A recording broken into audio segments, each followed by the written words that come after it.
जी, तो इसमें अगर हम कर्सर के नीचे देखें तो हमें एक और साइन नज़र आएगा जिसको आप एरो ही समझें, और इसके नीचे आपको कनेक्ट करने के लिए एक टूल नज़र आएगा।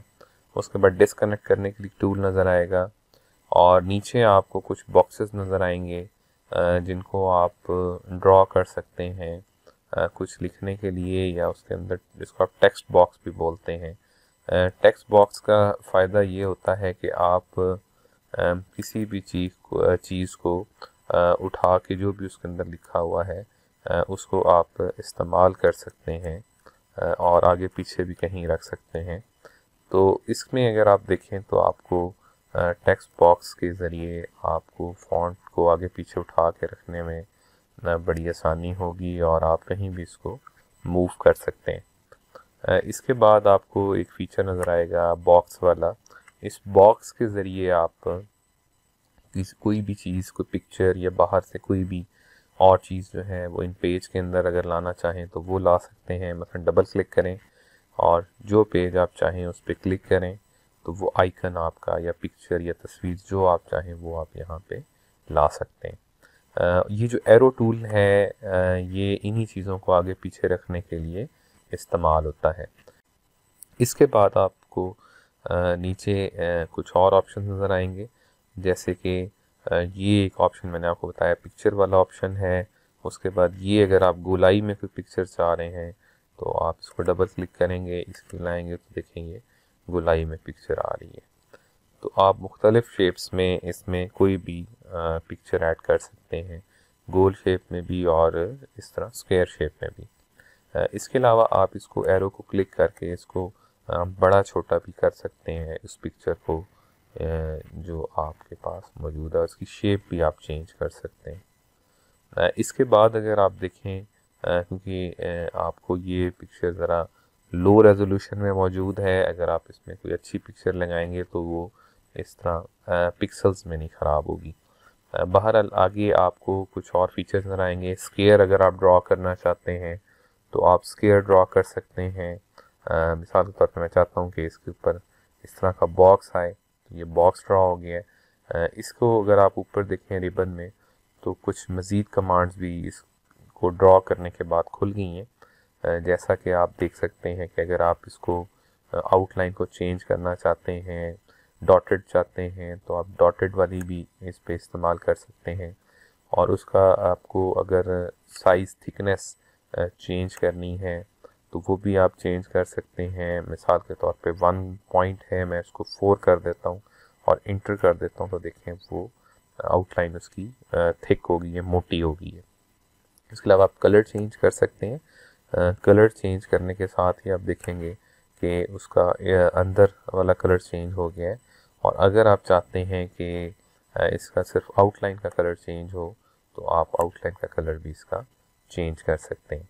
जब आप प्रिंट निकालेंगे तो ये बिल्कुल आपको नज़र आएगा इसी तरह। जब आप इसको कोई अंदर कोई फिल देना चाहते हैं तो आप नोट करें या करेंगे कि वो कलर उसके ऊपर आ जाता है।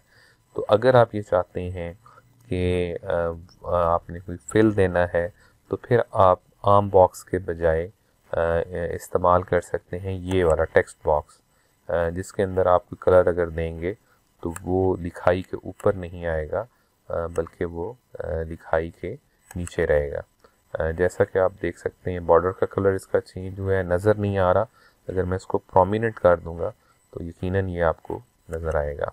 इसके बाद अगर आप इसको अंदर कलर चेंज करना चाहते हैं इसका, तो वो भी आप बैकग्राउंड का कलर यहाँ से इसका चेंज कर सकते हैं।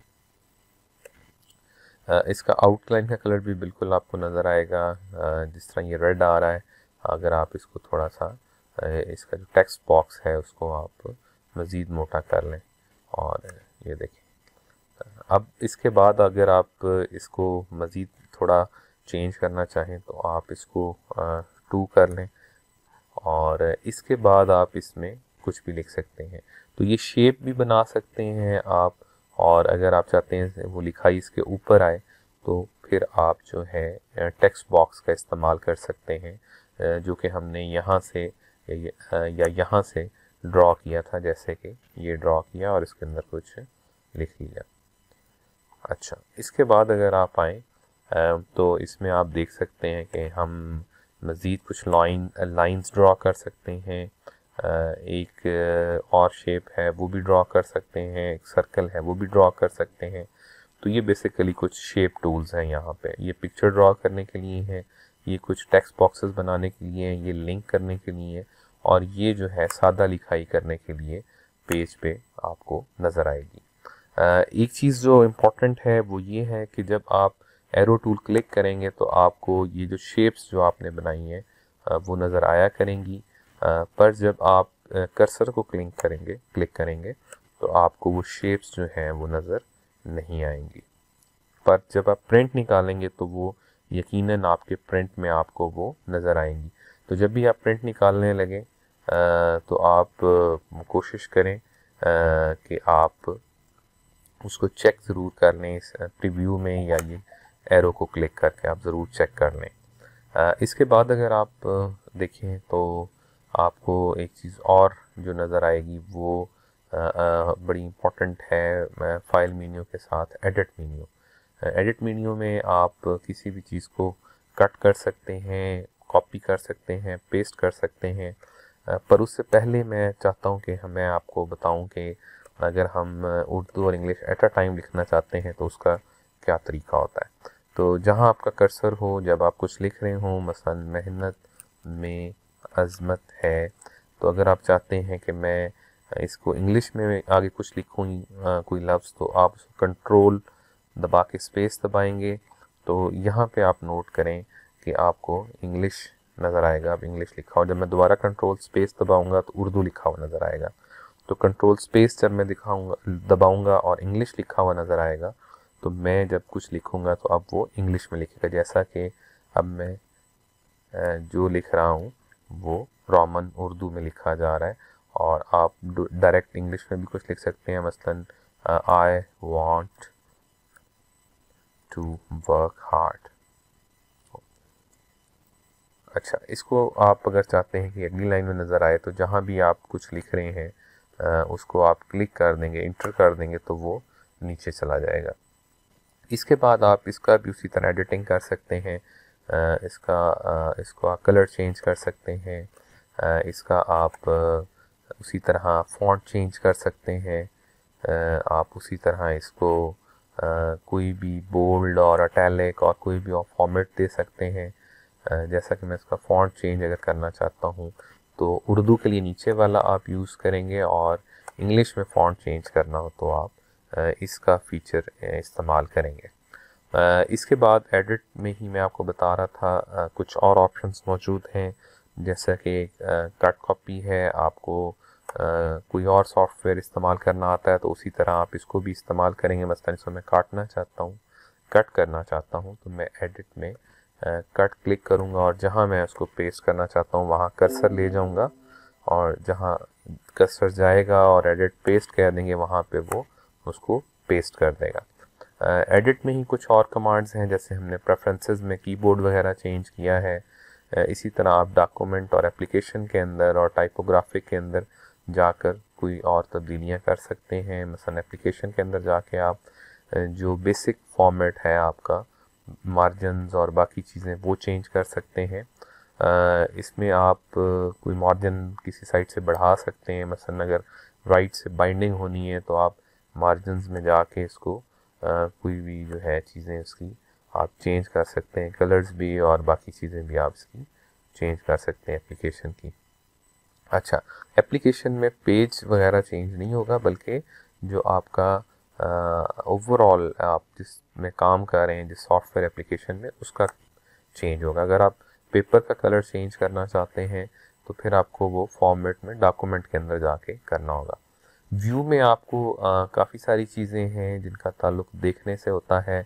मसलन अगर आप फाइल को बड़ा करना चाहते हैं, फाइल को छोटा करना चाहते हैं, फाइल के देखने को आप छोटा बड़ा करेंगे, असल में फ़ाइल का साइज़ वही रहता है। मिसाल तौर पर अगर मैं एक्चुअल साइज़ पे क्लिक करूँगा तो इतनी नज़र आएगी, और F5 पे क्लिक करूँगा तो पूरा पेज मुझे नज़र आएगा। अब F5 में आपको अमूमन जब पूरा पेज देखना हो तो आप उसको क्लिक करते हैं। जब आपको कोई छोटे फॉन्ट में काम करना हो तो आप F8 करेंगे तो वो आपको जूम इन यानी बड़ा होके वही चीज़ नज़र आएगी। असल में साइज़ चेंज नहीं होगा फाइल का, बल्कि सिर्फ आपको वो जूम इन और जूम आउट होके नज़र आएगी। इसके बाद आप फॉर्मेट में आएंगे। फॉर्मेट में आप पैराग्राफ के दरमियान यानी जो साइजेस हैं, लाइन साइज़ और बाकी चीज़ें वो चेंज कर सकते हैं। उसके बाद आप बॉर्डर्स चेंज कर सकते हैं। पैराग्राफ में अगर मैं आऊँ तो आप इसमें पैराग्राफ पे जब क्लिक करेंगे तो आप इसको लाइंस के दरमियान गैप और वो भी बढ़ा सकते हैं। मसलन मैं सेलेक्ट करता हूँ पहले कोई चीज़ और उसके बाद मैं इसको उसकी लाइन बढ़ाता हूँ, गैप आपस में लाइंस का गैप। तो आप ये देखें, जब मैं इस पर क्लिक करके इसका चेंज करूँगा, इसका लाइन हाइट जो है, लाइन गैप जो है मसलन मैं कर देता हूँ 20, तो वो देखें उसका गैप जो है वो आपको बढ़ गया। अगर मैं कंट्रोल Z करूँ, अनडू करूँ, तो आपको बाकायदा महसूस होगा कि उसका साइज़ लाइन का आपस में बढ़ा है। तो अगर आप इसको और ज़्यादा करेंगे तो और आपको आसानी से वो गैप जो है वो महसूस होगा। मसलन मैं 60 करता हूँ तो देखें उनका गैप आपको प्रोमिनेंटली आपस में बढ़ता हुआ नज़र आएगा। जी, तो अब आप अगले पार्ट पे अगर जाना चाहते हैं तो सिर्फ ऊपर जो विंडो आ रही है उस पर क्लिक करें और आप अगले पार्ट पर फाइनल ट्यूटोरियल पर जंप कर जाएंगे, जिसमें बाकी तमाम कमांड्स को भी तफसील से बता दिया गया है। वीडियो लेक्चर्स देखने के बाद अगर आप किसी भी किस्म की अमलन रहनुमाई चाहते हों तो आप मुख्तलिफ शहरों में मौजूद हमारे पार्टनर इदारों से मुकम्मल फ्री रहनुमाई हासिल कर सकेंगे। इन इदारों की फहरिस्त हमारी वेबसाइट पर मौजूद है। अमलन रहनुमाई के अलावा आप असाइनमेंट्स, आसान नोट्स वगैरह भी हासिल कर सकेंगे, जबकि कोर्स को समझने और मुकम्मल करने के बाद आप गवर्नमेंट से मंजूर शुदा असनाद भी हासिल कर सकते हैं। इन असनाद या सर्टिफिकेट्स पर आप किसी भी किस्म की गवर्नमेंट जॉब या निजी जॉब करने के अहल होंगे। किसी भी तरह की मालूमात के लिए आप हमारे मोबाइल नंबर 0334344464 पर कॉल या SMS कर सकते हैं।